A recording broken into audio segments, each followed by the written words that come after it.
প্রিয় বন্ধুরা, মুসলিম মহিলাটির লাশ কবরে নামানোর পরে একটি সাপ দেখতে পাওয়া যায়। তারপর ঘটে গেল বিস্ময়কর একটি ঘটনা। মহিলাটি কি এমন পাপ কাজ করেছিল? তার কবরে কেনই বা সাপ আসলো? তারপর সেই সাপটি কি করলো? জানতে হলে আমাদের ভিডিওটি শেষ পর্যন্ত দেখতে থাকুন। ঘটনাটি নেওয়া হয়েছে কবরের আযাব গ্রন্থ থেকে। ঘটনাটি ছিল এমন: ইরাকের এক সম্ভ্রান্ত মহিলার মৃত্যু হয়েছিল। মহিলার লাশ কবরে নামানোর সাথে সাথে সাপ বেরিয়ে আসার ঘটনাটি ঘটে আজ থেকে প্রায় 25 থেকে 30 বছর পূর্বে। মহিলাটির মৃত্যুর পর মৃত মহিলাটিকে গোসল করানো, মহিলাটির জানাজা এবং কবরে নিয়ে যাওয়া পর্যন্ত সবকিছুই স্বাভাবিক ছিল। কবরের পাশে লাশ নিয়ে যাওয়া পর্যন্ত কোনো রকম সমস্যা হয়নি। জানাজা শেষ হওয়ার পর উক্ত মহিলার জন্য একটি কবর খনন করা হয়।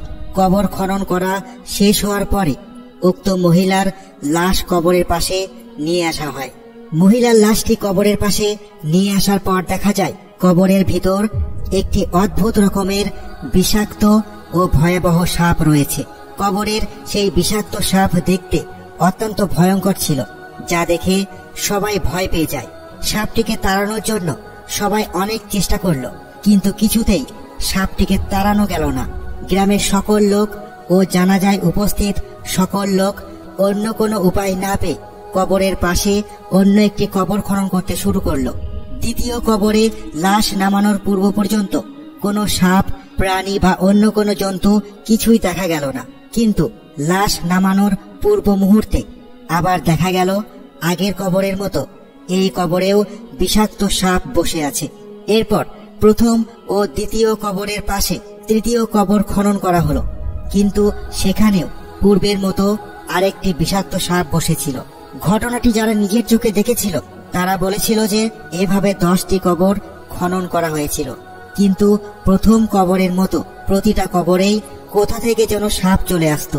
অবশেষে এলাকাবাসী উৎসাহী ও বাধ্য হয়ে এই ঘটনার আসল রহস্য কি তা জানতে একজন বিখ্যাত আলেমের নিকট গেলেন। পুরো ঘটনা শুনে এই আলেম ব্যক্তি বললেন, আপনারা এই লাশের জন্য যতই কবর খনন করেন না কেন, প্রতিবারই তার কবরে সাপ চলে আসবে। তাই উক্ত মহিলার লাশের জন্য প্রথম যে কবর খনন করা হয়েছিল সেটাতেই তাকে দাফন করা হোক। আলেম বা হুজুরের কথা মতোই যখনই লাশটিকে খাটিয়া থেকে কবরের মাটিতে শোয়ানো হলো, তখন সাপটি শান্ত হয়ে লাশের জন্য এক পাশে জায়গা করে দিল।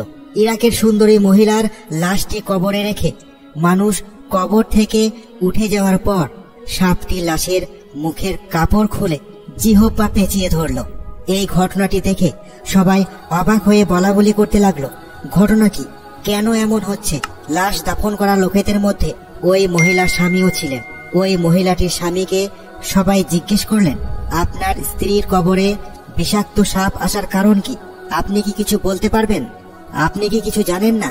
উপস্থিত লোকের সকল প্রশ্নের উত্তরে মহিলাটির স্বামী চোখের পানি ছেড়ে দিয়ে বলতে লাগলেন, আমার স্ত্রী আমার সাথে বেঁচে থাকাকালীন সময়ে কখনোই ভালো আচরণ করত না। আমাদের দীর্ঘ 35 বছরের দাম্পত্য জীবনে আমার স্ত্রী আমার সাথে অনেকটা গোলাম এবং মনিবের মতো আচরণ করত। কথায় কথায় আমাকে ধমক দিত এবং খারাপ আচরণ করত। আমার অন্তরে আঘাত দিয়েই সে সবসময় আমার সাথে কথা বলতো, কিন্তু আমি সবসময় ধৈর্য ধারণ করতাম। কখনো প্রতিউত্তরে তার সাথে খারাপ আচরণ করিনি। এই জন্য আমার মা আমাকে বউ পাগল বলেও ডাকতো। আমার গ্রামের মানুষ আমাকে মাঝে মাঝে হিজড়া বলেও ডাকতো।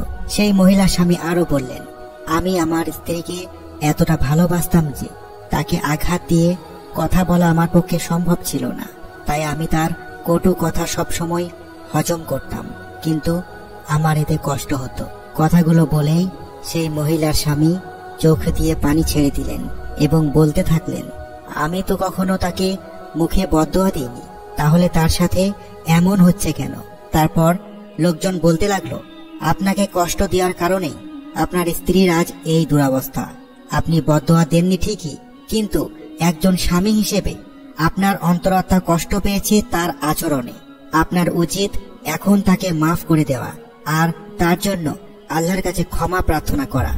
এরপর মহিলা স্বামী আল্লাহ তাআলার নিকট মোনাজাতের মাধ্যমে হাত তুলে দোয়া করতে লাগলেন। তার সাথে উপস্থিত সবাই হাত তুলে মোনাজাত করতে লাগলেন। মহিলা স্বামী 2 হাত তুলে বলতে লাগলেন, হে আল্লাহ, আমি আমার স্ত্রীকে মাফ করে দিয়েছি, অতএব আপনিও তাকে মাফ করে দিন। সেই সাথে তাকে আপনি কবরের সকল আযাব থেকে মুক্তি দিন।